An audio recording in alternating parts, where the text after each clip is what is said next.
So we will dive in on changing the email notification into your WooCommerce website, and also cover some few setups as well, like adding different email addresses, CCing someone, and other settings that involve notification. So if you are interested in that, again, stay tuned because I'm going to show you how. Without further ado, 1, 2, 3.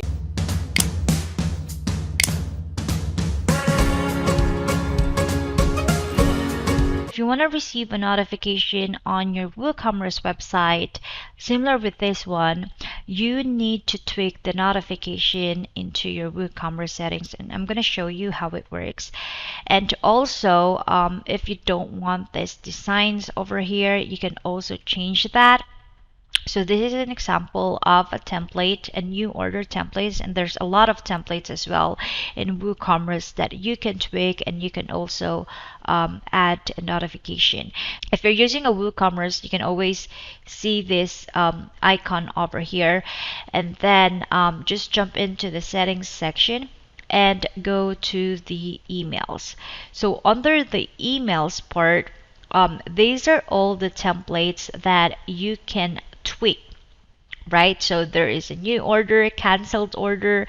So if someone ordered something, then they will receive this XYZ template. So this is a sample of templates of a new order. So if you want to receive a notification, simply click this manage button over here, and then make sure that this part is enabled, and just put in your preferred email address in here. Now, if you notice, I have 3 email addresses. So if that is like, if you want multiple email addresses to receive a notification about the new order, then simply put a comma after every email address. So for the site subject, this is the default naming, but you can always change that if you want to. So basically, when it says site title, it is the title of your website. So Be Keto Direct, new order, and then the order number. For the heading part as well, this is the match on that part.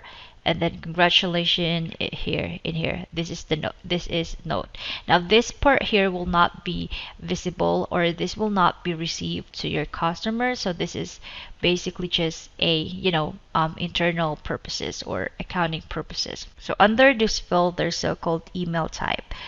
There's HTML plain text. So basically plain text, it doesn't have any styling.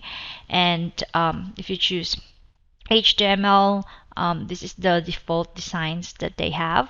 In case you don't want that design, you can always copy paste this code in here and tweak the styling of your template.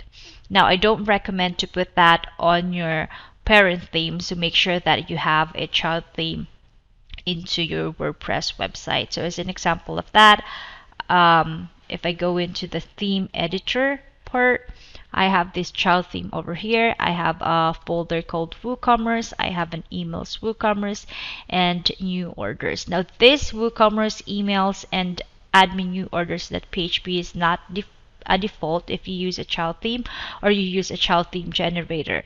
You need to create a folder on this one, either via plugin called WP File Manager or via FTP. Alright, or via command line if you prefer. So yeah, that's basically how it works. I don't want to go very detailed on tweaking the templates, but if you want me to walk you through on that, I will create a separate video for that. Just comment down below. And yeah, that's basically how it works.